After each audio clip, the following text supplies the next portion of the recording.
Dziva deponija na východze zo Skocura za kratki čas dva razčiscena.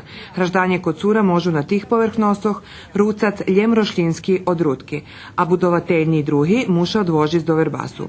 Mi ćemo u saradnji sa lokalnom samoupravom dogovoriti, kao što je u gradu Vrbasu, da se 2 puta godišnje odnosi kabasti otpad.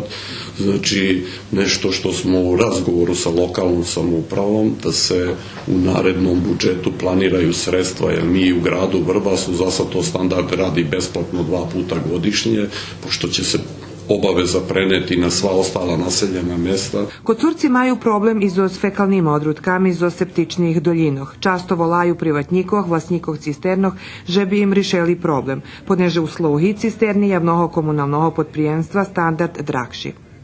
Toti fekaliji často zakonča u poljoh i u samim Kocure.